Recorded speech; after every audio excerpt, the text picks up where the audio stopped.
you doing, guys? This is Rossko from Micstand. Welcome to episode 6. This one's all about trophies and achievements. I've been quietly curious about how they're made and how they're implemented, and just the general interest in them, really, from a developer standpoint and from a trophy hunter standpoint as well. So what I've done, I don't have a single guest on Micstand this week. I have two! The first one you'll know from Thumb Culture and, of course, Over the Green Hill Zone. My brother from another mother, Mr. Sean Davies, who is an avid trophy hunter. I got him on to discuss what it is that's so appealing and how we got started into trophy hunting, because he's a bit of a master at it. And it's amazing to see how he can power through a game and get platinums when I struggle a lot. So I wanted to talk to him about that. And then secondly, I spoke to Dreadbit developer Daniel Lever, who is a guy that I met maybe a year ago, I guess, now at EGX Resd. And he made that game Seraph, which is available now on PS4 and PC. It's a great game, and I did a shout out on Twitter to some devs to see if any would be interested in coming on talking about trophies. And Dan got in touch. If you are interested in how trophies are chosen and how they're implemented, then give it a listen, because it is quite a fascinating chat, and it's something that I've always been interested in, because I'm a nerd about things like that. So do have a listen, and thanks for checking it out. See you on the other side, folks.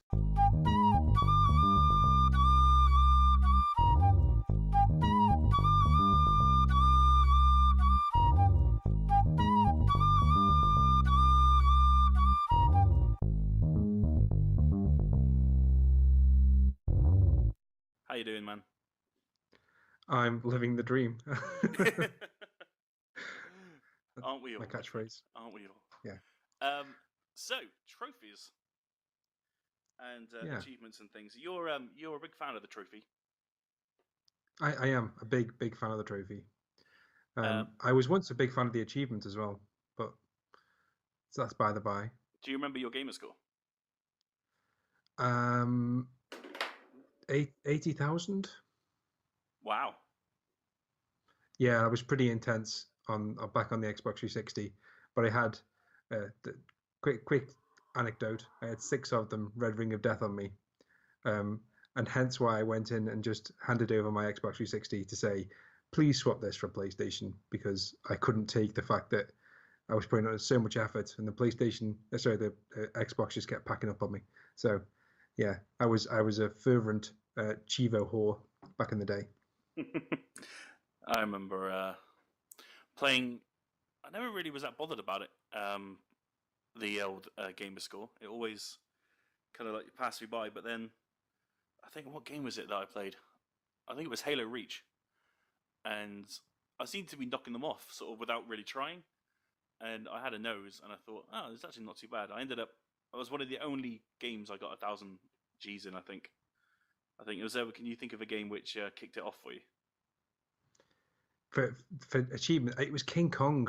I don't know if you can remember the movie game. I do, King yeah. Kong.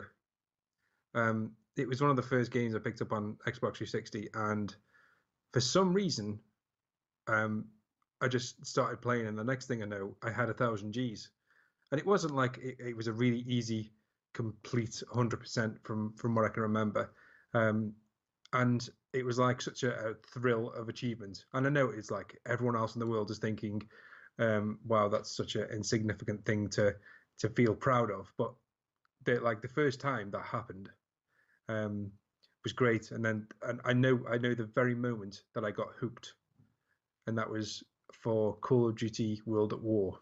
Ah. Now, I loved that game, but then I spent at least 80 extra hours playing the game on the hardest difficulty, which at the time for me was pretty hardcore. But they got this really weird thing in the game called grenade rain, so that if you stayed in cover for more than a couple of seconds, it would literally rain grenades on you and kill you in the hardest difficulty. So, and I don't know why, but I was just intent, and it was my first ever platinum trophy. And I just spent so much time, and everyone was playing the new Call of Duty by the time I'd finished playing World at War. I was that hooked on that game.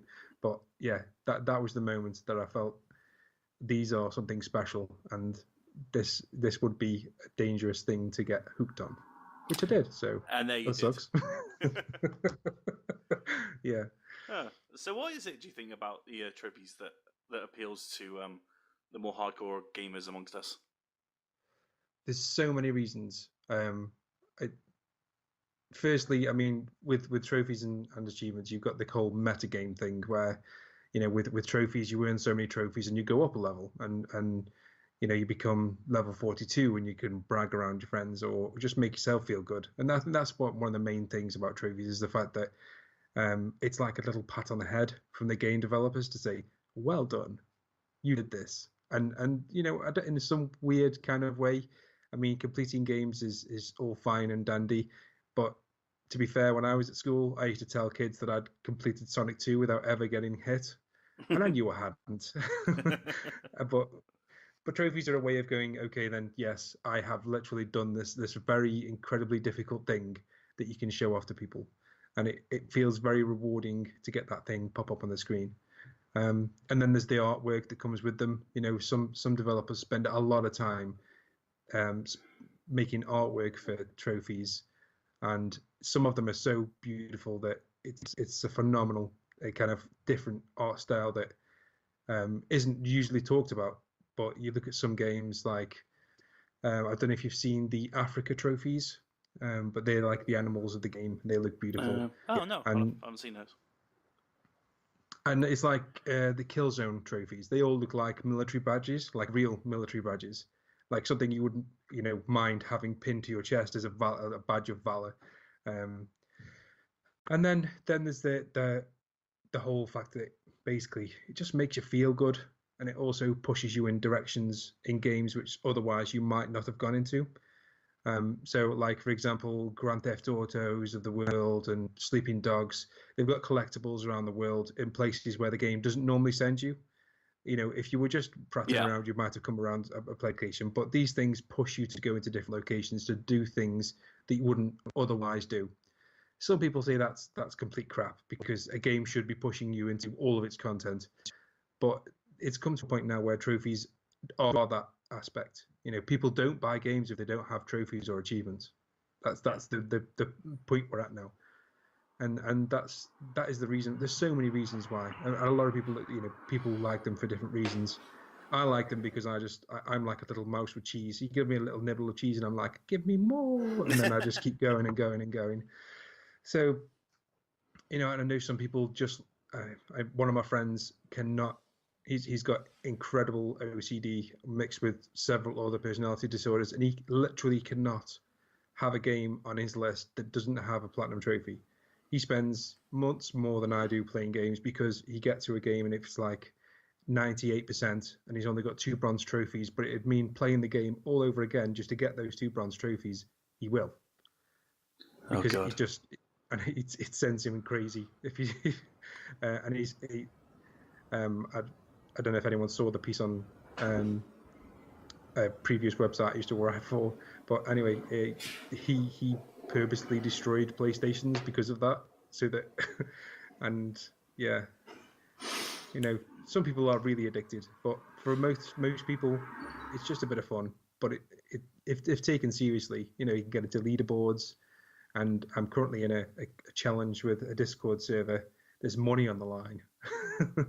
We're taking bets who can get the most trophies in a month. These things can get competitive. How are you doing so far? I'm third. Well, I was third in the total leaderboard for February. I came joint third on total platinums, but I'm competing against 2 guys which are literally gaming phenomenons. They've got hundreds more platinum trophies than I have. But I mean, they are definitely pushing me to my limit in gaming terms. It's amazing how you can switch that switch and go, okay, well, I've really enjoyed this game, and I've got 4 more trophies to get, and how much more motivation that gives you to go, I'm going to complete this game just to keep up with other people. Mm-hmm. It's a really nice meta game. Can you remember a trophy that was really difficult, like the hardest trophy to get that nearly kind of like rendered you unplayable, or that you didn't want to play the game anymore because getting that single trophy was so difficult? There have been a lot. I mean, there's been games when I've been halfway through playing them, and then they've turned the online servers off, so that makes them damn near impossible. And then there's been games where they've so like the Mortal Kombat games. I'm not great at beat 'em ups, but I do love Mortal Kombat. So I play Mortal Kombat games and pretty much all of NetherRealm's games, and I suck at them, and I try really hard. And I there was one where you've got to get from you got to defeat the game's arcade mode on the hardest difficulty, and it must have taken me 25, 30 hours of sitting there. And this was in one sitting. And by the time of it, I was just like, I'm just going to get Superman and spam laser eyes for about an hour. And it worked. So, 30 hours? Yeah. Yeah. Wow. Yeah. This must have been before you were a father. It was before I was a father, yeah. I was going to say, jeez. Nowadays, I get the kids to get me snacks. Daddy's got a long stint on trophy hunting. Go bring me some Doritos. No, I don't do that. Child Protective Services. He does. He does. He doesn't. He does. Katie tells me everything. Oh no. We'll go back to what you said about the artwork. I remember there's some really amazing artwork out there for trophies. One that comes to mind is Bayonetta. Yeah. They had the like the stained glass, like the church window style trophy images, and they were amazing. They looked like they spent, I don't know how long, like the pure dedication just to get them looking as good as they are. Yeah. There's a lot of great artwork out there. Yeah, it's amazing, that they spend this time for people that are going to be, because for some of them it's just good enough to put a funny description on the trophy, as a little Easter egg. But some of them just go that extra mile and really put in a lot of work into that artwork. I mean, some games I've been actually attracted to because of a platinum trophy. The artwork associated with it. I can't remember which game it was, but this guy posted on a Discord server the other day, and he posted the fact that he got a platinum trophy. And it was a game that I'd not really heard of, but I looked at the platinum trophy and thought, wow, that is such a beautiful piece of artwork that I really, actually, I'm going to go out of my way and buy that game now. Because I just want that. That's such a really lovely piece of art. Yeah. What's the worst game that you've ever played just to get trophies? Hannah Montana, the movie game. Dear Lord. Yeah, I mean, at the time, I'd just completed God of War 1, 2, Chains of Olympus, and I was halfway through God of War 3, and I was in such a bad place at that point that I was like, I cannot be any more Kratos out than I am right now. And I'd stalled so badly, and I couldn't get past this part in the game, so I just thought, I'm going to go out. I'm going to go to the game shop and see what I can get that's easy, that I just play for a couple of hours. And then I saw that and realized that it was a really easy trophy list. And it wasn't as easy as I thought it was, because the music, it's some of the levels weren't. There was like a horse riding level where you have to jump over fences, and that was a little bit more difficult than it looked. I'm ashamed to say it took me a few attempts. Oh God. Magic. Oh, that's brilliant. Yeah, that's bad news. Transformers Salvation 2. That was I bought that specifically for the trophies, even though I know the game is awful. I think every trophy hunter's got those. Yeah, I think I did the same for Avatar on the Xbox 360. Yeah. The Last Airbender one. I can't remember what it was called, but it was you could get 1,000 Gs in about 3 or 4 minutes. Oh wow! From playing in the game, you could pretty much complete it within 3 minutes of starting the game.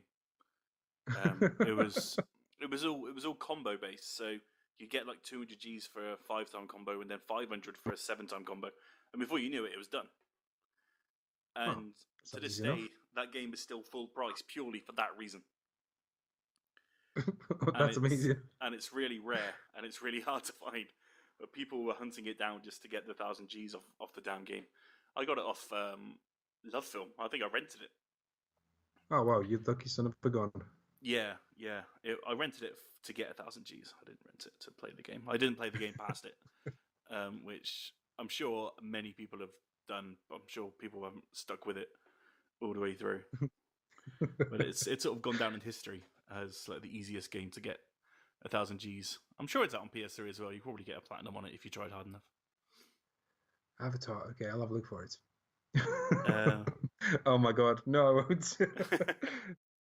I think it was you that got me into platinum hunting because I had my PS4 and I was never hugely bothered about it. But it's like, I guess it was the same as before. I remember playing Far Cry 4, and you just knock the trophies off really quite easily in that game without even really noticing. And that was my first platinum. I think was Far Cry 4, and I think it was probably your focus and determination that told me to do it that probably made me do it. I can't think of any other reason why I would have done it otherwise. Yeah, that I remember because one of those trophies involves pretty much having two people done it because you got to drive alongside a truck and then jump out and take out somebody. And we had that. You just drove me around like a chauffeur for like an hour just looking for trucks. That's all right, yeah. I'm ever grateful for that, man. I tell you. Yeah, man. I got your back. Don't you worry. What else was there? There was Nubla. Oh my god. Yeah, that was probably the worst PS4 one for sure. Yeah. That's a warning sign to anybody. You know, the game is a really easy platinum, but also it's terrible. Oh, it's And terrible. it's not like Avatar, like Ross was saying, where it's 5-10 minutes to get the full trophies. You do have to play through the entire thing, and some of the trophies are missable. So, so you might have to play the game twice, like I did. Never again. Poor Sean. Oh dear. My skyscraper's plat still hasn't popped. Wow. I know. Tell me about it, man. That is the worst thing when trophies don't unlock. I remember my wife was massive into the Lego games, and especially the Harry Potter Lego games, until she got the 99.9% glitch, which meant she'd got every trophy and every collectible, every single aspect of that game was unlocked, but it would not unlock the platinum trophy. Oh, no. We'd spent hundreds of hours on that game, hundreds, and it didn't work. That's got a sting. Yeah, well, what was even worse was because we played it through on my profile first, and because it was on the PS3, you could only log into one profile at a time. So we logged into my first, and we platinumed it on mine, and then we both sat and platinumed it on hers, but we didn't actually platinum it. We just got to the end, and then she was completely robbed of it, and I'm sitting there going, "Well, I've got it, so sorry about that, duck." What's your most recent platinum? Duke Nukem 3D 20th Anniversary Edition. Oh, okay. So a game that you actually enjoy. That's a good start. Yeah, I think I've taken a bit of a different tack these days. And I'm only ever gonna. I mean, some days I do look at games and go, that would take me a day to do. I'm going to consider buying that. But these days I try to rein that in because you wouldn't believe the amount of people that I see that just don't like to play games anymore because they got swept up in the whole platinum trophies and making sure that they can get enough Gs, and they play games they don't want to play. And it becomes a job rather than actually fun pastime and hobby. Right. Yeah. So you see these guys on these leaderboards and they're like, oh my god, I've got 12 platinum trophies this month, and then you look at it and go, well, okay, yeah, but you played the same game 3 times because it was one Japan edition, one was an American edition, one was an EU edition, and the other game is shit, and you played it 3 times. And then you don't ever see them again because they've sold their PS4 and decided to go on the road because they hate gaming now. It's just become a hermit and lives in the woods. Yeah, they tell people about their golden days of platinum hunting. Did I tell you the time I platinumed Megamind? Megamind. Oh, yeah, I platinumed that game as well, but that was. Okay. That was predominantly because the kids liked Megamind at the time. But I was always in the back of my mind that game was an easy platinum. And yes, yeah, we've got that too. So where are you at the moment on the whole? How many platinums do you have right now? 111. 111. Now that sounds impressive, but this guy that I'm kind of competing against right now, he's got 333. And Wow. I was talking to another guy online the other day who has 700 I'll see why. 700 platinum trophies. It's like I mean, to be fair, that it seems like when you get to that high end, that end kind of, it just becomes a machine learning thing where you load up a game and you find a guide and you just bash it through as fast as you can. Because I don't think, I don't know if you could enjoy it at that end, at the pointy end of competitive trophy hunting. And then there's the whole, I mean, have you ever heard about those trophy services where you can pay somebody to unlock a trophy for you? No. So there's a trophy service out there where, depending on what game you want to unlock the platinum for, you can pay a team of people who then log into your username and play the game through to platinum completion, and you then have to pay them. Oh no. So yeah, you can even pay people to play games for you. Oh well, no. Yeah, that's what I said. What? Oh man, this world. Yeah, What's that's going not on? fun. So how does it work? Do they give them their username, I guess, and then just Yeah. You hand over your username and your password. You hand over £50, and then hopefully they don't just kind of rob your account. But they then go and play the game for as long as necessary until it's completed. wow. I mean, I was shitting on it, but Sean, you could probably get into that business. Yeah. The thing is, I'm not actually that. I mean, these guys are the platinum, like Ninja Gaiden Sigma 2, which is nails hard. And they're asking 50 quid for it. I mean, I could start asking for like 2 quid to platinum Batman, Telltale's Batman. I'll play it through once for you. Don't worry. Yeah, you just press a button every 5 minutes. Yeah, do it in my sleep. You should get on Fiverr. For $5, I will complete this game for you. I'll get you the platinum. Nope. Oh dear, some people have done that. There probably is someone out there that does that. I would not be surprised. So what's next for you in the old platinum hunting? What are you going for at the moment? Right now I'm going through Psychonauts. Oh, nice. It's the remastered edition because I'd seen that the Rhombus of Ruins, or in the Ruins of Rhombus, whichever the PSVR game I think it's the first is coming out. Whichever those two it is coming out, and I've seen some footage of Psychonauts 2 and decided that this is it's a series that's always passed me by, so I thought I'm just going to jump on that. And bought the remaster, and I'm almost got the platinum now. But then I've got Jazz Punk, and obviously Horizon Zero Dawn. Oh yeah, that little indie game that just come out. Yeah, not heard much about it. No, really. Hardly anyone's talking about it. No, I mean it's weird. They got like Marge Simpson as the main character, and they've got like Robot Wars in there somewhere. I don't know. Very strange. Very strange.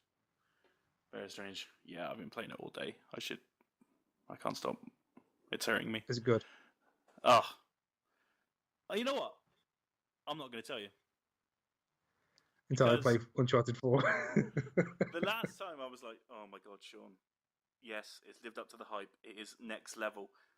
You just didn't bother playing the game, which was Uncharted 4 Thief's End, which I hear it's got quite an easy platinum. Yeah. Wait. Do you ever get the fear of like being completely broken? Because like it's an odd thing to say this, but like gaming is a big part of my life. Like, if it wasn't for the fact that I could come home and then shoot some Nazis in the face, I would probably be a nervous wreck all the time. I've got 4 kids, a full-time job, that I just need that release. So I get the fear. I get an absolute fear that a game is going to break me. And it's like those big, really good games are the ones that always break me. I look at every other game and go, that's crap. I don't want to play it. I just want to play, like after The Last of Us. After The Last of Us, I looked at every other game and thought, this is crap. I just don't want to play anything else. I just want to go back in time and replay The Last of Us for the first time. And that's the feeling that I get with Uncharted 4, and the kind of same feeling I'm getting with Horizon. But I'm going to play Horizon. If you play Horizon, that might give you an inkling to play Uncharted 4. Yeah, I'll ease myself into these big AAA games. Yeah, because actually, no, I'm not going to bother telling you.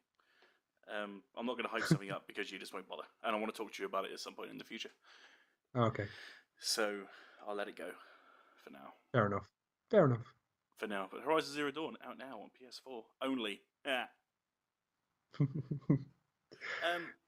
Last thing, I was meant to ask you this earlier, but hidden trophies.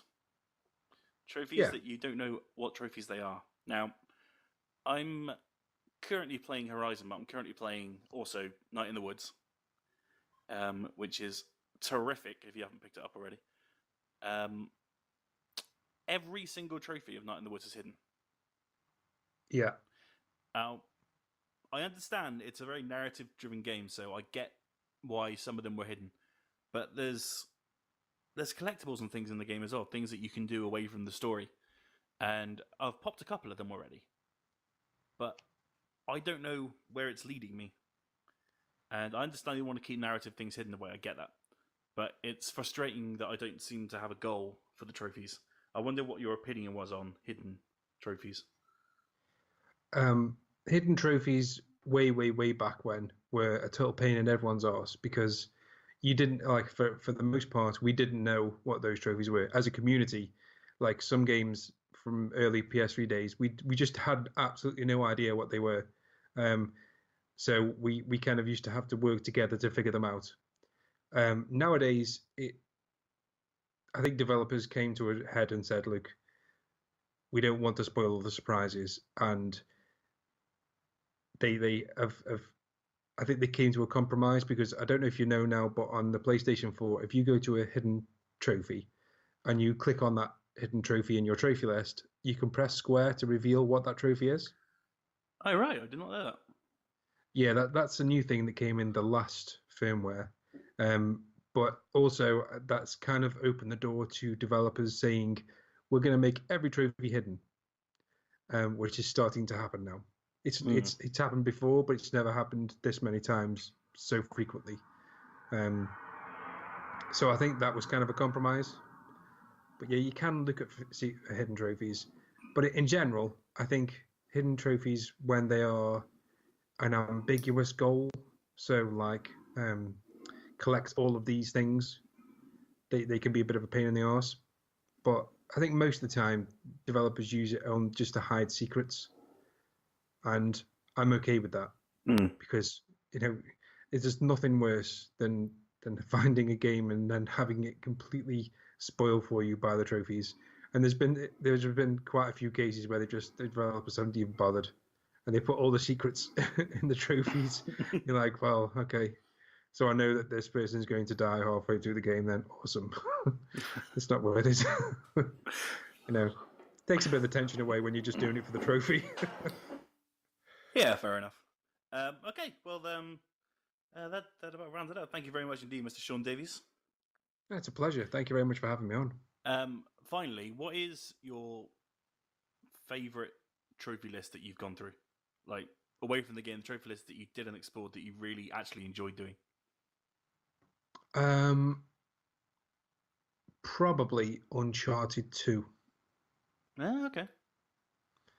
I think the Uncharted games have always, I mean, they're a bit old hat now, but those trophy lists have always kind of pushed you to go in different directions to collect all the treasures, and then to replay the game on the crushing difficulty, which I know is like on Uncharted 4, you can just open it up and go straight ahead and play that on crushing. But before, it was like, okay, Now you think you've done the hardest difficulty. Now play it on the actual hardest difficulty, which is totally nails. And that game was a really good game in its own right. But the trophy list was great because it directed you in to use different weapons more often. So you didn't stick with the pistol, which was probably the best weapon of the game. But yeah, it's good. It's a good trophy list and probably one of my favorites. Well, you know what? If you loved Uncharted 2, I wonder what other game I would enjoy. Tomb Raider, perhaps? you're going to love Monopoly Live. Oh, nice. Oh, thanks a lot, buddy. Cheers. Bye. My thanks there to Sean Davies, who gave us an insight into what it's really like being a trophy hunter. And he's pretty much the master of it, at least the master that I know, anyway. Moving on, I wanted to get an idea of what it's like to work as a developer on trophies, how it's like to implement them, how they're chosen, and what exactly it is that is appealing to them from a developer standpoint. So I spoke to my friend Daniel Lever, who works at Dreadbit. You may know his work on Seraph, which is available on PS4 and PC. And I sat him down for around about half an hour to talk everything trophies from a developer perspective. And here it is. Enjoy! Okay, just before you listen to the next part of the podcast, there is a slight error in it, which is completely my fault. We were discussing Telltale trophies, and I mentioned that the Telltale Batman game doesn't have a platinum. I was wrong, obviously. It, of course, does have a platinum. I was thinking of The Walking Dead Michonne, which doesn't have a platinum. But I, for some reason, discussed that it was Batman that didn't have a platinum, and I did it over and over and over again, and I'm an idiot. And so, just before you listen to this, I wanted to give you a quick heads up. I listened back to it, and I was like, wait, it wasn't Batman at all, was it? No, it was The Walking Dead Michonne, the little three-parter they did between Walking Dead Series 2 and 3. So, I wanted to get it out there quickly before you listen to the next part, and you gave me ranty messages afterwards, which I would have completely deserved, because I'm an idiot and got it very wrong. So, apologies up front. Enjoy my chat with Dreadbit's Daniel Lever. But remember, I meant Walking Dead Michonne and the Batman. Okay, just to be sure. Great, good. Okay, thanks. Bye. All right, ladies and gentlemen, to add a little bit of technical pizzazz to this particular podcast, I've asked Mr. Daniel Lever from Dreadbit to discuss the ins and outs of trophy implementation. Daniel, how are you, mate? I am great, thank you. How are you doing, Ross? Yeah, very, very well. You may know Dreadbit, of course, from Seraph, which came out the last couple of months on PS4, which is a cracking game if you haven't played it. Ah, thank you very much. How's it doing on PS4 at the moment? It's doing well. I can't go into details, as Sure. you'd expect, as you'd probably always get. But we're happy. Yeah, it's the basic problem with being really interested in talking to developers and how they can't talk to me about anything. Yeah. But always try to talk about work that they've done previously rather than what's ahead. Yeah, it's tricky because, yeah, unless you fund the game yourself, you're often kind of tied into not able to talk about things. It's not your choice. And in fact, actually, I really love those posts you get from certain developers who go, hey, this is what my game sold, just so you know. And you don't look at it and go, oh, what? They made loads of money. You just think, I wonder how they managed to make that money from whatever it was they made. It's just, it's good. It's good information to share. Oh, good. Have you still got your massive batch of Werther's Originals, or have they all gone there? Oh, we've still got an entire bag for the next, whatever the next thing is we show at a trade show. We'll be bringing those Werther's Originals. And everyone mocks us, like, oh, Grandad Sweets. And then they go, can I have a few, though? Yeah, right. And you're like, yeah, of course you can. Oh, yeah, I mean, Grandad Sweets, but they're amazing. Yeah, they are amazing. They're amazing. I remember going to your booth at Rezzed last year. Yeah, it was and good. It was just Werther's Originals everywhere. It was amazing. Yep. Yeah, I ended up sitting there waiting for my... I had an interview with Dino Dini. And, yes, on Kickoff, isn't it? Yeah, Kickoff Revival. Yeah. And you were right next to him, and I was scuffing Werther's Originals whilst I was waiting for my turn. Yeah, they were dangerous. They were. It was funny, though. Right, well, we've got a podcast. We're discussing trophies and trophies. I've always wondered, the curiosity got better of me, and I thought that the developer side of how are trophies chosen, how are they implemented, what goes into making the choice over the trophies. So I was curious if you could go into a little bit of detail regarding how you go about choosing which scenarios or actions in a game would constitute being worthy for a trophy? All right, I'll start with that specific angle. I'll Okay. talk about how it's implemented a bit later, probably. But first of all, obviously, this is a very much a taste thing. So some developers will do it one way, some developers do it a different way. It's really flexible, so there's actually no real guidelines as to how you do it. They just say it's just better to reward people for doing things which are cool than just boring stuff. Yeah. But I like to think of it as trophies are probably, in my mind, a quarter super hard. I'd say let's do it in thirds, actually. A third of them will be hard things that you've got to really want to achieve. They can't be done by accident. You've got to try and get those 5 headshots in a row, or you've got to try and kill a dozen enemies in 5 seconds. There's something you've got to really aim to do, and you couldn't get in by accident. I'd say a third of them are things which happen over time, reach level 50 on a character, which is going to happen whether you're good or bad, but it's just nice to have those just dropping into the gameplay every so often. Excuse me. And the final third, I'd say, are nearly like tutorials. So I will say, if it's a game about uploading video, I'd say upload a video and you get a trophy. And that's probably a little bit contentious amongst the trophy community, but I feel it's really important for some people that you get something for trying something they don't particularly want to do, or it is outside their comfort zone, or B, they might just be looking through the trophy list thinking, I'm going to hunt some trophies. What's this game got? Oh, I can upload screenshots. Oh, that's kind of cool. Or, I can customize my weapons. I didn't realize. And it's kind of like making up for the shortfalls in your tutorial process. Nice, Having a trophy which might represent something you really want someone to try and do for one time, like buy something from the shop with the in-game currency. That was always a popular one. That's interesting because there's always such a variety. I think some of the more fun trophies that you find. I remember playing. It was an achievement, I think, on what was that? Oh, what was that John Woo game that came out on the Xbox? Stranglehold. That's the one. Yep. Yes. It was great. And there was you went to just a menu, and there was John Woo just staring at you, and you got an achievement for kind of finding him. Yeah, that's actually So okay, my percentage said there's still room for silly ones. I wouldn't, a silly one can appear in any one of those. I remember in Little Big Planet 2, there's a trophy for playing the game on my birthday. Is it my birthday? Yeah, I'm pretty sure it was.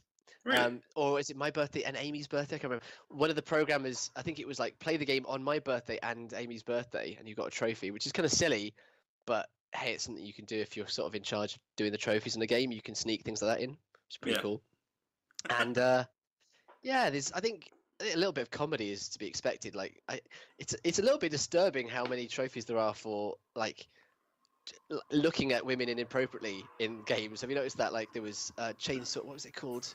Lollipop Chainsaw. Lollipop Chainsaw. I think if you looked up her skirt, it would give you a trophy, or and then I think Nier Automata has got one as well. No. A very very similar one. So there's trophies can be done in many ways, for better or for worse.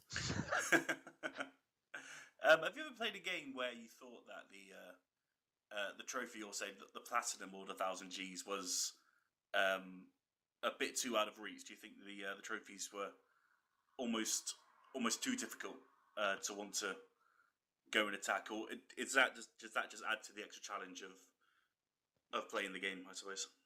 I think I would consider any game that I'm not particularly into, I would consider the platinum for that game probably out of reach. That's the way I'd look at it. Mm-hmm. A game which I'm really into, I'll start to look at the trophies more closely and think, right, can I actually achieve that? And my favourite trophy my favourite platinum I own is for Dead Space 2, because there's a mode in Dead Space 2, or rather a trophy, for completing the game with only 3 save points. So the whole game. Wow. And it's on hard mode as well, so it's not an easy task.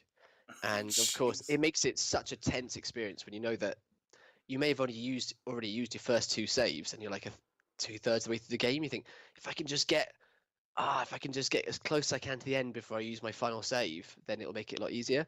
And I had a friend over who was watching me. Who actually he came over to watch a film, I think. And I was like, I'm just gonna see how far I can get on this save. Obviously, if I die, I'll go back to the previous save. It's not a big deal. I won't go far. And I ended up completing the game that night, and we had such a good time because he was like, "Oh, watch out to the left," or "Don't forget to reload." He was like my co-pilot, and it was brilliant.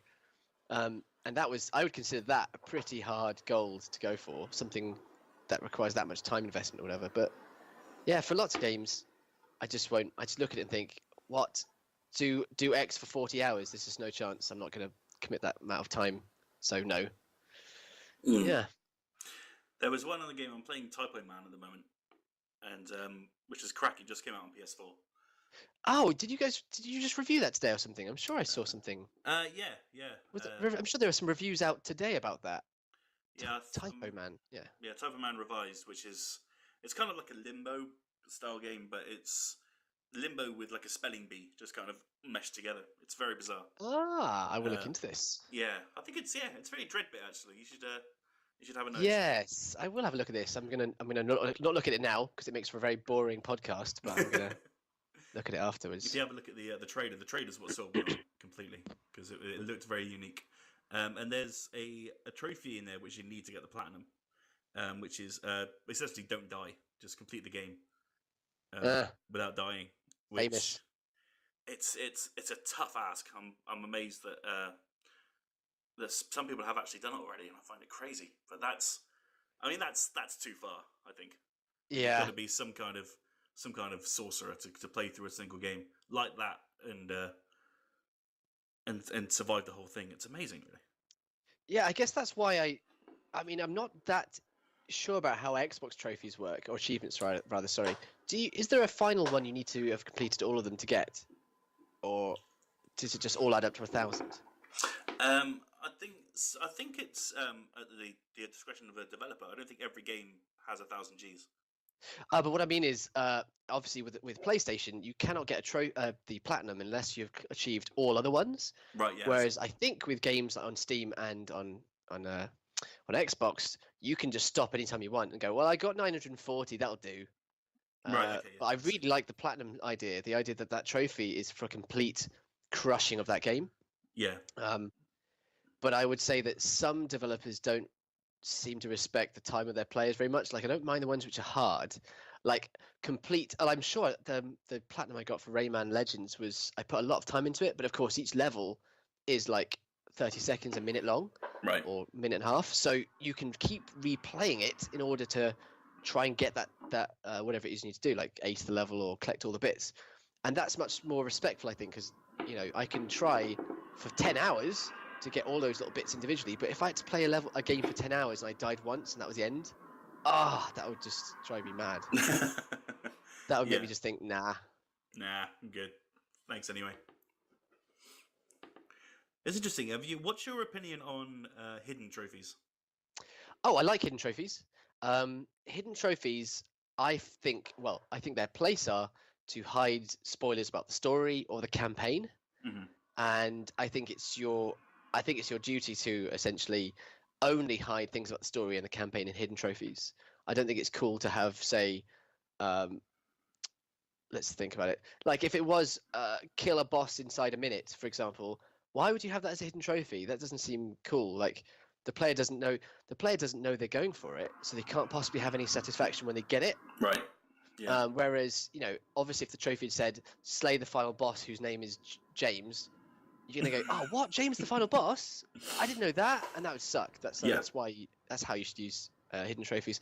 I remember the first trophies that came out for like Uncharted and Super Stardust and that kind of wave of games. I'm pretty sure there was quite a lot of just hidden ones that were gameplay related, and people thought, haha, they'll never find this one. And I thought, what's the point in that? Because this is a completionist. This is truly a completionist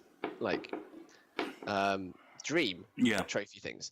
So why would you then try and make it the bane of a completionist's existence? You have to go online and find out who else has cracked them, and it's just pain. Mm. I only ask because I'm playing through Night in the Woods at the moment. Oh right. And every single trophy is a hidden trophy.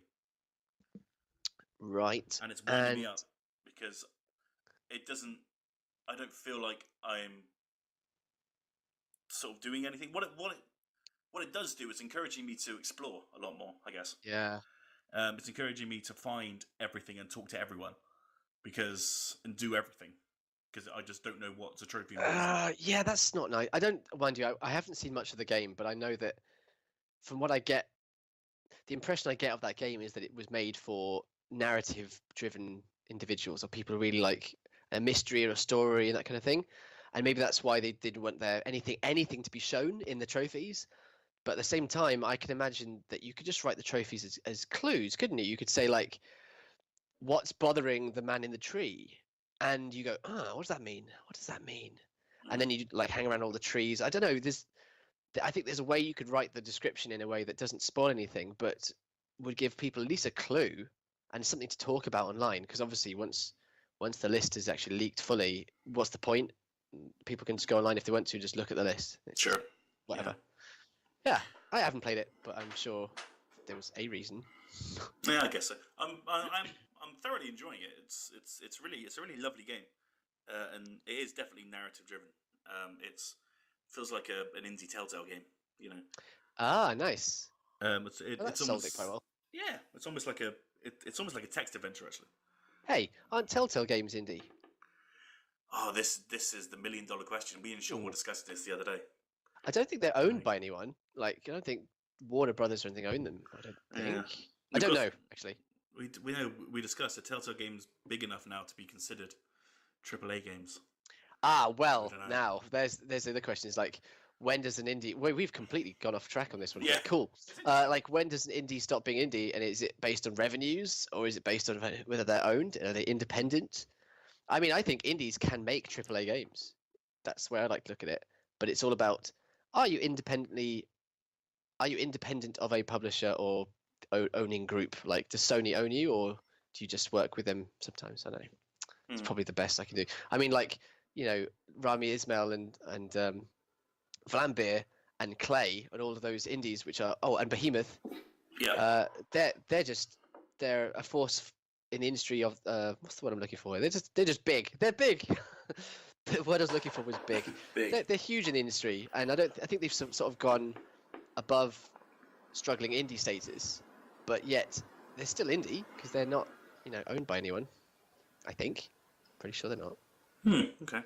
But yeah, back to trophies. Well, it's interesting to get a developer's insight into that actually, because there's always such a big hype around Telltale games upon release that it feels like an event, the same way that a Sony publish whenever that comes out, or a new Halo or something like that. Yeah. It feels the same thing. What about TT games? Traveller's the Lego series. Well, I think they must be owned. I have to Google that. They must be owned by someone. Hold it. You have to cut this bit out because I'm just Googling It's it. okay. It's okay. Traveller's Tales owner. Let's have a look.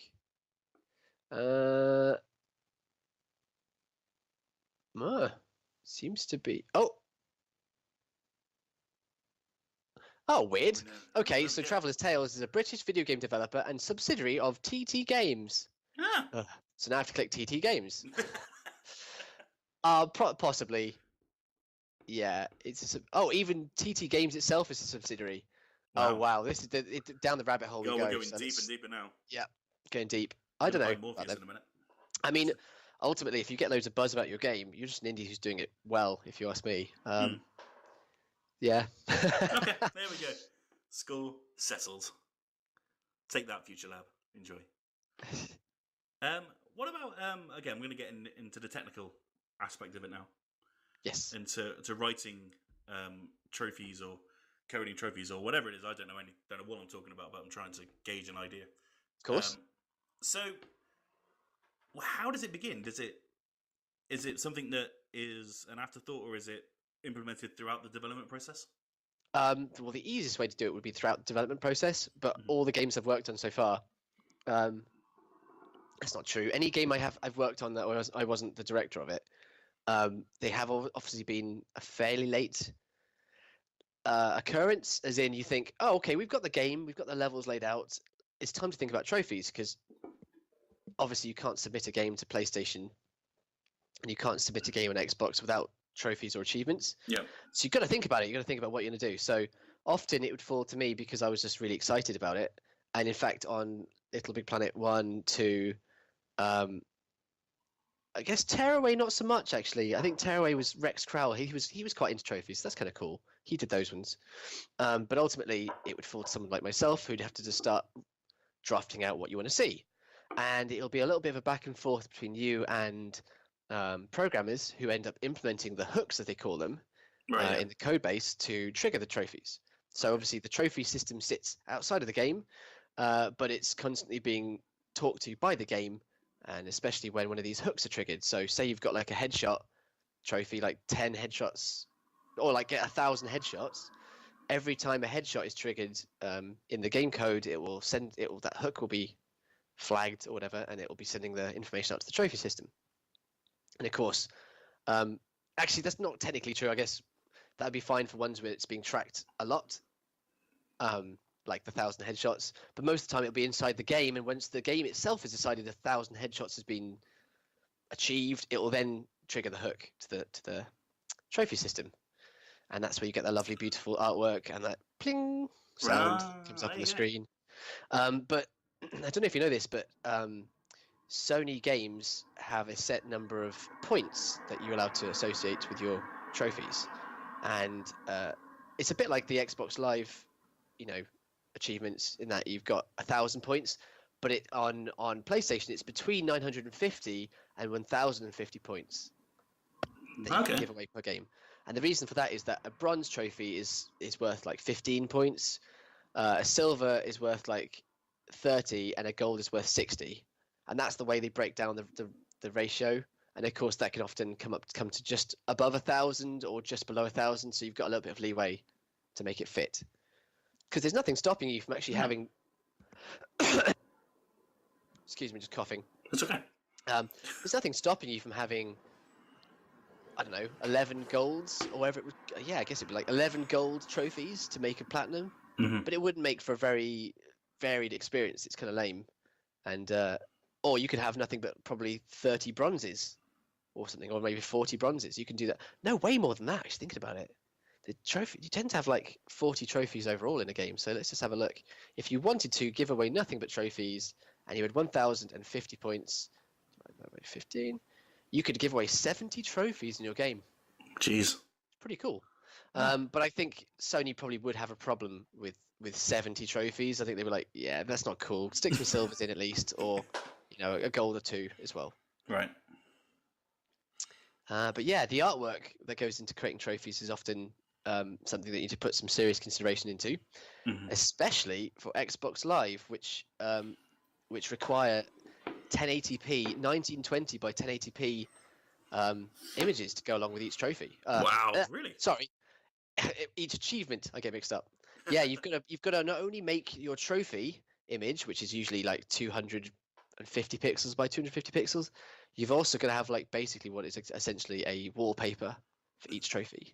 Wow. And most developers, including Blizzard, the almighty Blizzard, will generally just take the same background as their achievement wallpaper, and then put the achievement itself at the top right hand side corner, or some other special location on the page. Because it's like, seriously, do you want us to make what is basically 30 to 40 different wallpapers for the game based on each achievement? It's just not gonna happen. Oh, that's interesting. I didn't know that. Wow, I never really thought about that.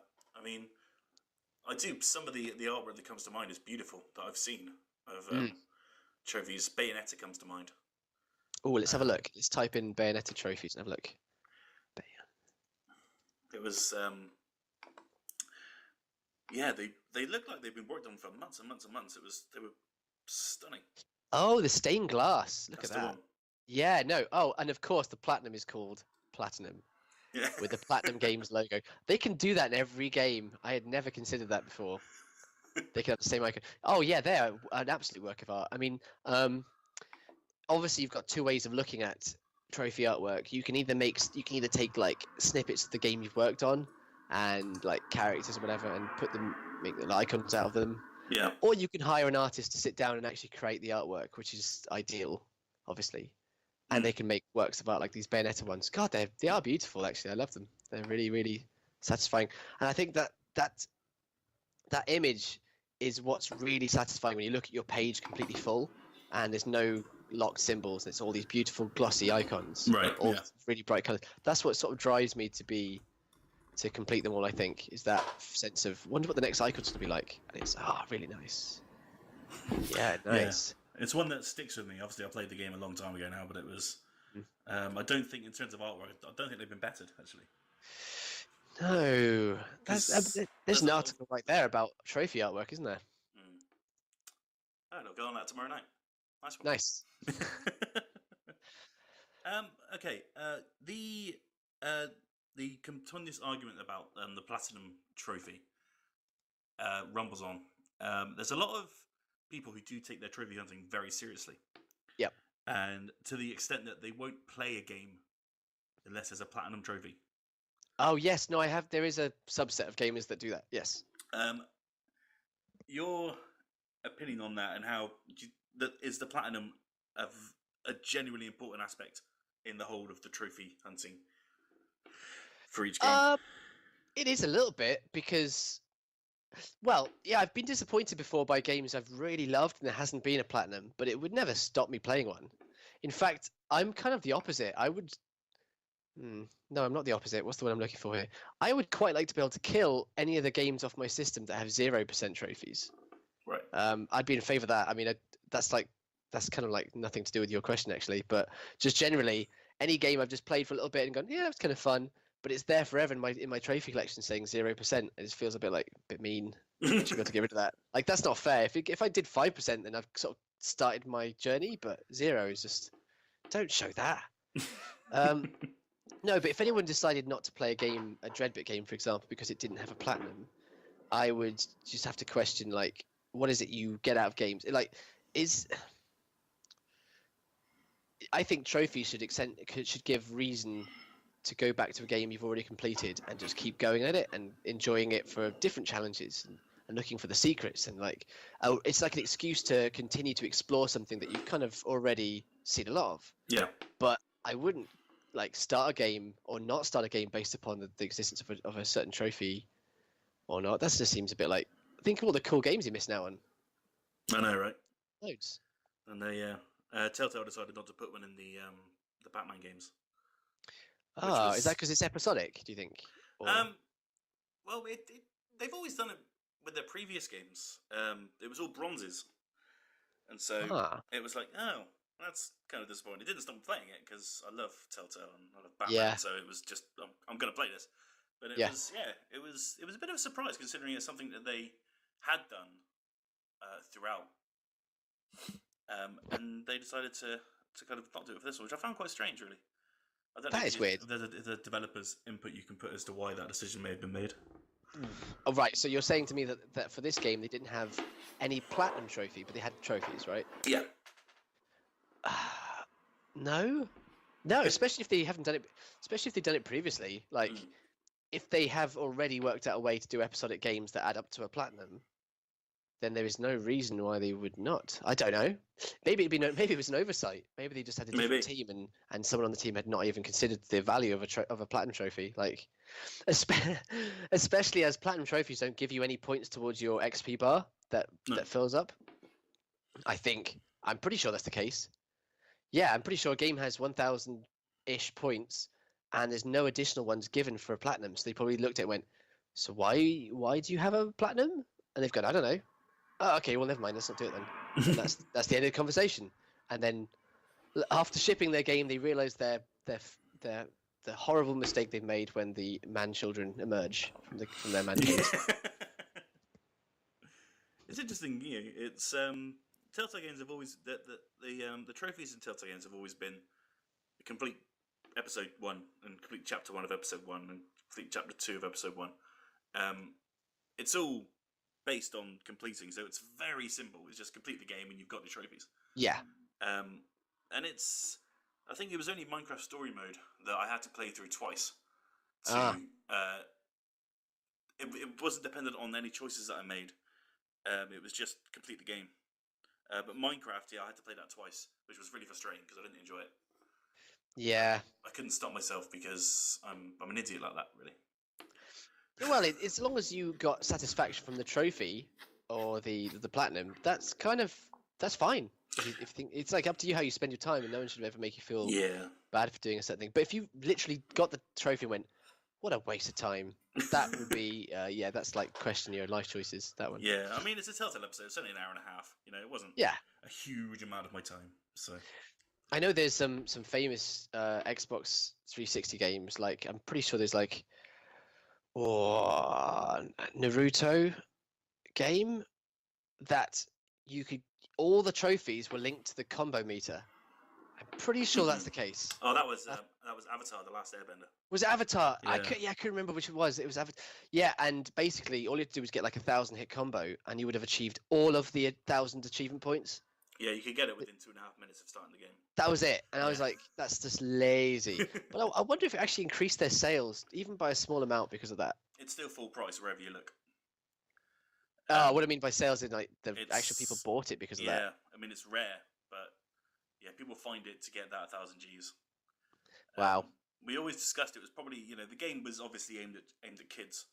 Yeah. And so we've always gone on the assumption that it was that simple for its intended audience. Oh, Which is what really? I don't think so. I think it's lazy. Which is weird Any game could have like complete level so and so or don't die on this level. That's the kind of stuff. That's like the bare minimum. That kind of stuff. Yeah.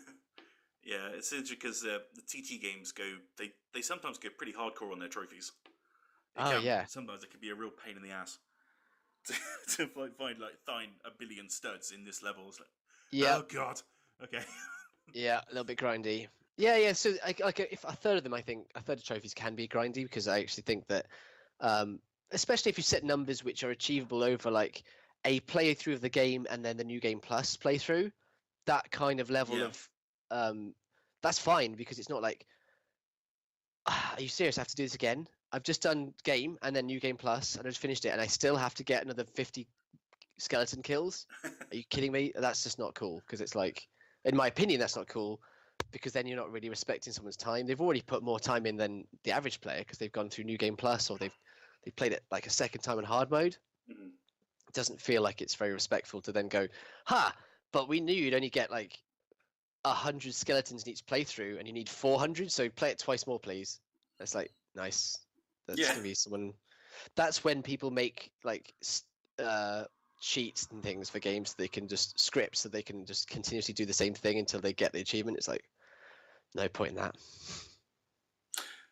No, it can be stressful to play through games over and over just to get trophies, but plenty of people do it. Yep, indeed. And I'm not one to judge because I'm still working my way through Seraph. So what do I know?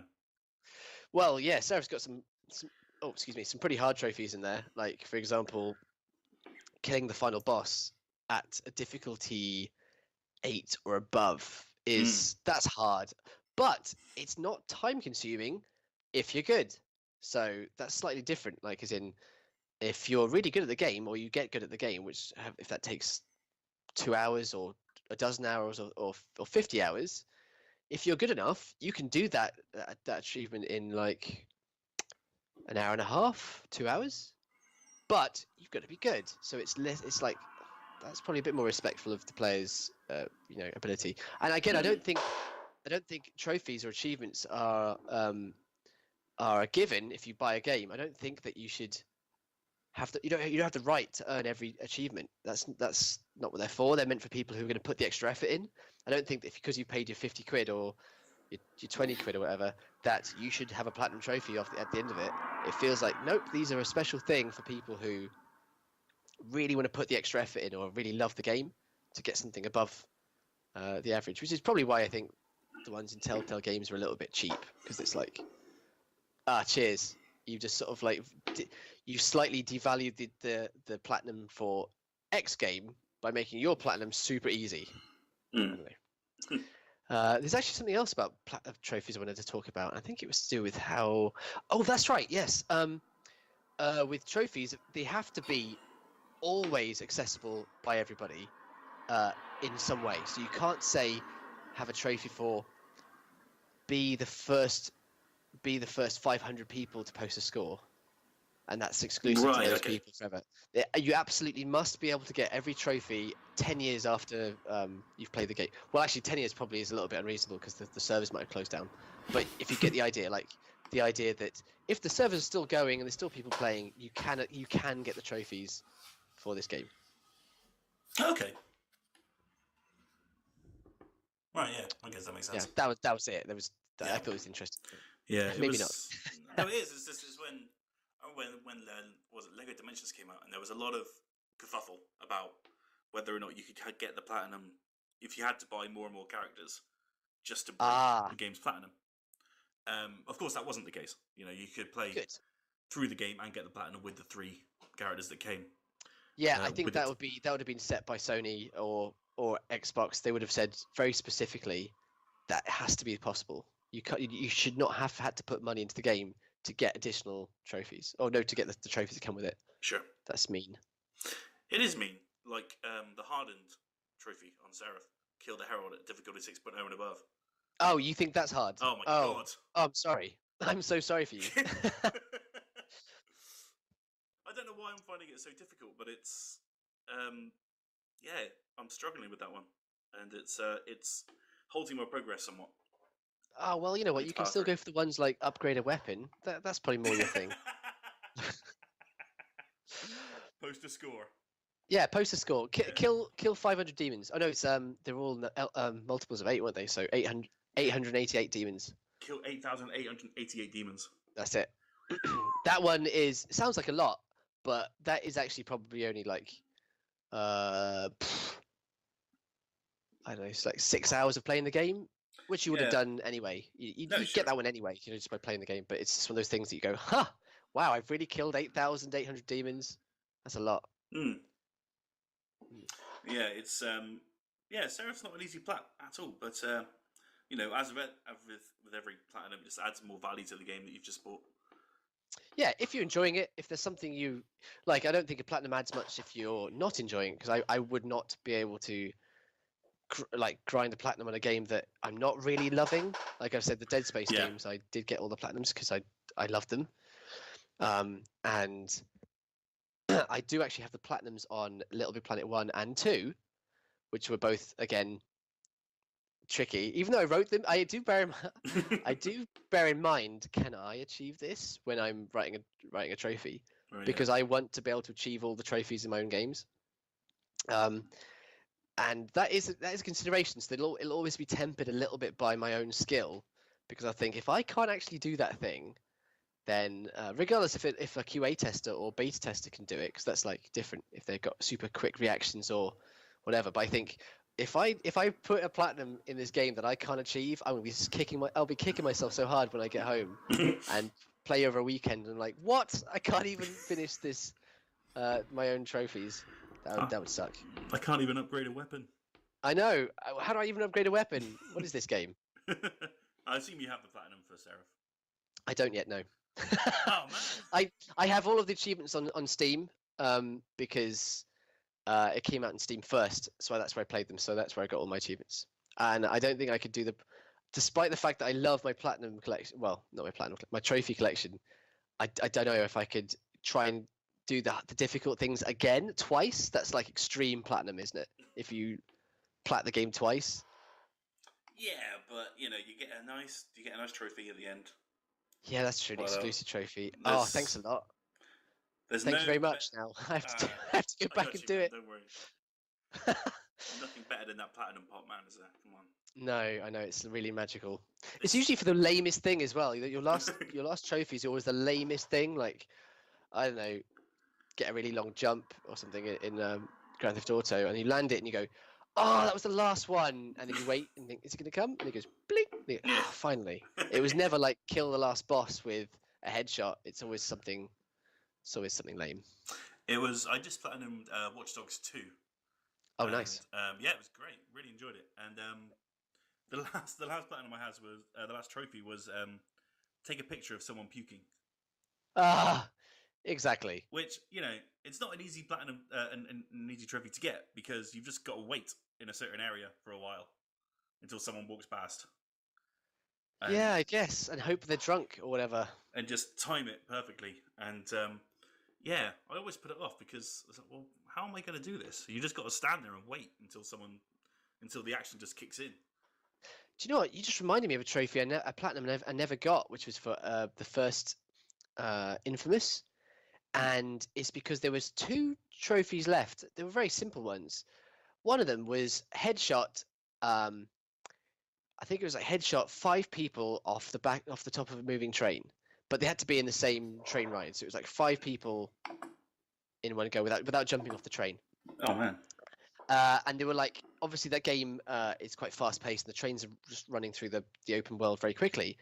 But the problem is that I'd already cleared out all the gangs. So there were very few gang members around. But it's like those earlier Far Cry games where if you do clear out an area of a faction, they just disappear and they never come back. Or like there's the odd dude running around, but like there's no real resistance. So I was riding around this world, having just this city completely cleared them out of all the gangs.